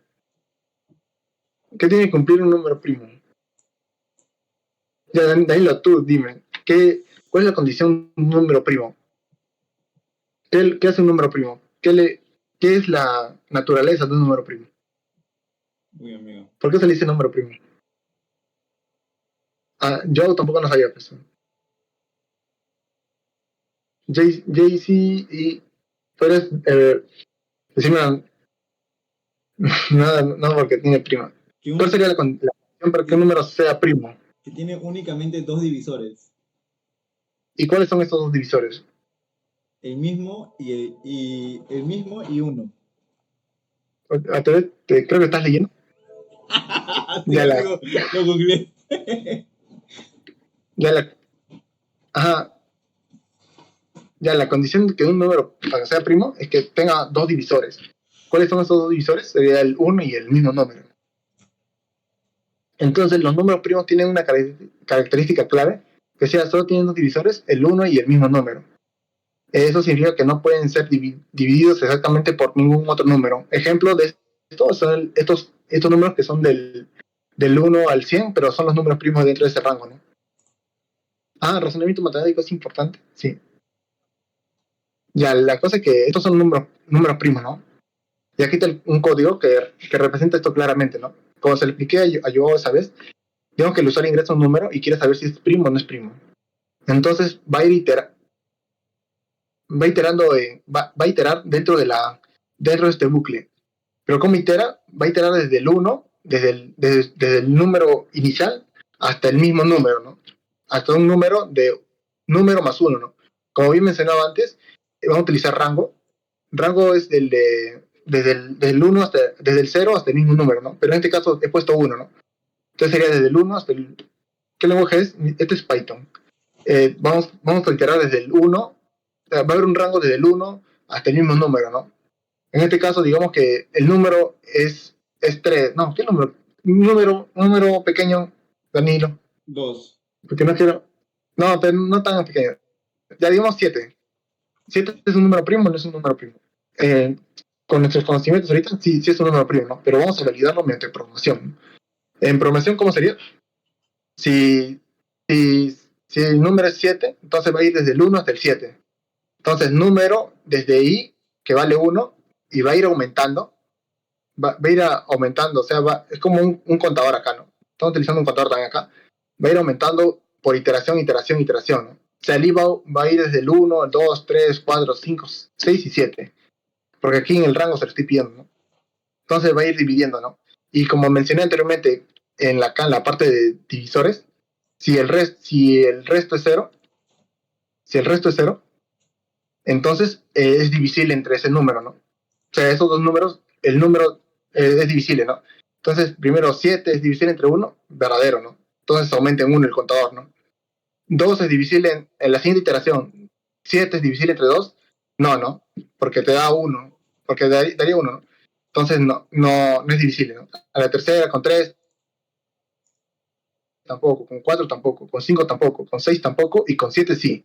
Entonces con 7 sí es divisible, ¿no? Entonces el contador sería igual a 2 ya, luego de terminar el bucle, ¿no? Y el contador es igual a 2, entonces el número es primo, ¿no? Porque la condición dentro de un número primo es que sea divisible por 2 números, ¿no? Solo por 2 números. El mismo número y el 1 y el mismo número, ¿no? Ahora otro ejemplo sería, digamos que pongo el 6. Desde i cuando vale 1 hasta 6, ¿no? Entonces ahí tenemos una lista que es desde 1, 2, 3, 4, 5 y 6, ¿no? Entonces el 6 va a ir dividiéndose entre esos números, ¿no? Número entre dividido entre i, que sería primero número entre 1, si es divisible, ¿no? Entonces el contador aumenta en 1. Número entre 2, 6 entre 2, si es divisible, entonces el contador aumenta a 2. El 6 entre 3 es divisible, entonces aumenta 3, ¿no? El contador. Luego, 6 entre 4 no es divisible, 6 entre 5 no es divisible, 6 entre 6 sí es divisible, entonces el contador aumenta a 4, ¿no? Entonces, si el contador es igual a 4, no cumpliría con esta condición, entonces cumpliría con el else, ¿no? Y podría ser no es primo. Y eso no es primo. ¿Se entendió? O sea, ¿cómo estoy utilizando los divisores? ¿Cómo estoy usando el divisor para identificar el número? ¿Y cómo estoy utilizando el rango y la iteración? El conjunto entero. Soy ingeniero civil, ¿qué tan posible que es que sea mi transición a ciencia de datos? Se gana más, entonces, normal, sí, te refieres. ¡Ay! No hay nada relacionado con ingeniería civil. Tal vez un ejemplo claro de ingeniería civil aplicada con ciencia de datos sería la parte de suelo, ¿no? O sea, analizas el suelo y no sabes qué tipo de suelo es, ¿no? Entonces lo categorizas mediante machine learning y con ciencia de datos podrías analizar los datos que te muestran los datos topográficos, los datos de químicos del suelo. Bueno, así podrías analizarlo, ¿no? Pero no, de ahí no sé qué más podrías realizar. Sí, te vas a Aunque, diferenciar. Y te diferencias ya entre todas tus competencias, ¿no? Y obviamente. aunque eso también lo haría, o sea, podrían contratar, ¿no? Un ingeniero de software, ¿no? Para que haga eso, ¿no? El trabajo, ¿no? Pero si tú sabes, también podrías ahorrar ese trabajo, ¿no? ¿Qué significa lo de rango con número más 1? Allá, como había mencionado anteriormente, el rango en Python era así, ¿no? Que el rango va desde el 0 hasta un número menos, ¿no? Del número que se le ha asignado, ¿no? En este caso el rango es 5, ¿no? Entonces sería del 0 hasta el 4. ¿Se entendió, éxito? O sea, cuando pones rango, y ingresas un número, va desde un número menos, ¿no? Hasta un número menos. Desde el 0 hasta un número menos. Y así, por eso he puesto K1, porque quería que divide entre todos los números, ¿no? Todos los números anteriores a ese número, ¿no? Ahora, para un número perfecto, ¿cuál sería la condición, no? Un número perfecto es que sus divisores sean ¿cómo se llama? La suma de sus divisores sea igual al mismo número, ¿no? ¿Habías conocido un número perfecto, Dani? Esa es la condición para un número perfecto, ¿no? Y ahora, si te das cuenta, con el anterior, es parecido, ¿no? No sé si lo ven. Es parecido, ¿no, Danilo? Sí. El código. Entonces, ¿qué nos quiere decir esto? ¿Qué nos quiere decir que el código de acá, para hallar números primos, y el código para hallar números perfectos sea parecido? Que es la misma lógica, ¿sí, no? Es la misma lógica que estamos aplicando, ¿no? Solo que acá, en números primos, utilicé un contador, y en números perfectos estoy utilizando un acumulador. ¿Se entiende o no? Sí. Entonces, es la misma lógica, y con esto ya damos por ¿cómo se llama? Por concluido nuestra lógica general de que hay cosas que se resuelven de manera parecida, pero al 90%, 80%, ¿no? Pero solo tendríamos que cambiar una pequeña parte para que al final nos dé otro resultado, ¿no? Ese resultado nos podría beneficiar, como en el caso de este, que solo estoy cambiando la parte de divisor. Aquí en números primos es contador, o sea, porque sé que tengo que contar cuántos números primos hay. Digo, cuántos divisores hay, pero acá tengo que sumar todos los divisores porque esa es la condición, ¿no? que se me aplica, ¿no? Y así como hallamos un número perfecto, ¿no? Lo mismo, ¿no? Aquí ya no un número más 1. Si éxito se pregunta por qué ya no número más 1, ya no, porque es hasta un anterior, ¿no? O sea, si te das cuenta, en suma sería 1 más 2 más 3, ¿no? Igual a 6, ¿no? Pero, ¿por qué no 6? Porque ya se sobrepasaría la condición, ¿no? O sea, es la cantidad de divisores menos el mismo número, ¿no? Y por eso está aplicada la misma lógica, solo que aquí quitándole ya el más 1, ¿no? Porque sabemos que rango va desde el 1 hasta el número, ¿no? Hasta un número hasta el número menos 1, ¿no? Jackson Dan. ¿Quién es Jackson Dan? Porque Johancito solo me dice en la facultad, ¿no? Jackson Dan. No, amigo. ¿Cuánto Ya, hablamos de Vamos en qué, Ya, al 70% de la diapositiva, ya tiene ejercicio todavía. ya estamos acabando. Aún no entendí lo del why, me pregunta Ney. Why es cuando no sabes cuántas veces vas a iterar un bucle, ¿no? Ya, mira, el why es cuando no sabes cuántas vas a iterar, pero debe cumplirse una condición para salir de ese bucle, ¿no? O sea, digamos que estás ¿cómo se llama? En un tráfico y no sabes cuántos carros hay adelante, ¿no? Entonces, digamos que pones en la radio música y no sabes cuánta música tienes que poner, ¿no? Entonces pones un temporizador de una condición que diga que la música pare hasta que haya pasado el tráfico, ¿no? Entonces va iterando la música hasta que pase el tráfico, ¿no? Ahora sí sería un güey. No sé cuántas veces voy a iterar, pero sí sé cuál es la condición que tiene que cumplirse para acabar el while, ¿no? Amigos, En el for sí sé, el for es distinto porque en el for ya sé cuántas veces voy a iterar, ¿no? Y en el for siempre es un número entero, ¿no? Y con esto damos paso a los ejercicios donde ya es un ejercicio más complejo, donde ya aplicamos más lógica, no, ya aplicamos todo lo aprendido hasta ahorita. Y yo le pregunto, tengo una duda, quiero saber la cantidad de números primos dentro de un rango, le digo a Danilo. Danilo me diría, está bien, dame los dos rangos, porque ya por experiencia anterior, yo le había dicho que yo le voy a pasar los números, ¿no? Entonces los rangos son 1 y 10. Y Danilo me diría, la cantidad de números primos en ese rango son 4. Y yo le pregunto, ¿podrías darme el promedio de esos números? Y Danilo me diría, el promedio de esos números es 4.25, ¿no? ¿Y cuál sería su lógica, no? ¿Cuántos números primos hay entre 1 y 10? Sé que un número primo es solo divisible, tiene dos divisores, el 1 y el mismo número. Entonces los números primos que cumplen con esa condición son el 2, el 3, el 5 y el 7. En total, si los cuento, son 4 números. El promedio sería el promedio, y si luego me pide el promedio, si luego me piden el promedio, sería, ¿cómo se llama? Sumar esos números y luego dividirlos entre 4, ¿no? Porque es la cantidad, ¿no? Pero ahora, ¿cómo podría hacer esto en un programa que pueda permitir a que alguien resolver esto sin mi ayuda?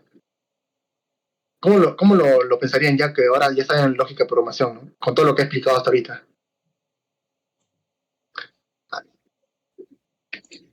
¿Quién será Jackson Dan? Porque así solo me dicen en la universidad, y eso que solo, así me conocían los de base 19, base 20 y base 21.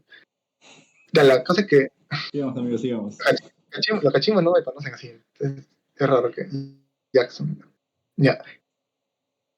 Ya dice, ¿cómo pensar lógicamente? Ya, Danilo, mira, este es el razonamiento lógico que ya tendríamos que tener para resolver el problema que estoy planteando, ¿no? Si yo te digo que quiero saber la cantidad de números primos dentro de un rango, ¿no? Y luego te pido el promedio de esos números, ¿no? ¿Cómo tú lo pensarías, no? Que así es como se pensaría, ¿no? O sea, si ves los cuadritos, cada uno son las subdivisiones que he realizado, ¿no? Dice, primero tengo que pedirle los rangos, pero los rangos son dos números. Y antes, Kevin ya me había pedido sumar dos números, volver a utilizar esa lógica, ¿no? O sea, yo te había pedido anteriormente, al principio de la clase, había pedido dos números, ¿no? Pero si yo pido dos números, sé que la condición es que sean números, ¿no? Y si son rangos, puede ser, y si sé que son números primos, podrían ser números enteros, ¿no? Y esa es ya mi lógica, ¿no? Luego pasa, entonces el usuario tendría que ingresar el rango inferior y un rango superior, ¿no? Tendría que validar esos dos números, ¿no? O sea, que sea el rango inferior, que el rango inferior sea menor que el rango superior, ¿no? ¿Sí o no, Danilo? Sí. Sí. Ahora, dentro de ese rango tengo que hallar los números primos. Pero para hallar números primos, aquí ya tengo el código. Entonces, si ya tengo el código acá, entonces reutilizaría ese código, ¿no? Y además ya sé la lógica detrás de ese código, ¿no? Sé que un número primo tiene exactamente dos divisores, el 1 y el mismo número, ¿no? Para determinar si un número es primo, lo dividiré entre los números menores a él, ¿no?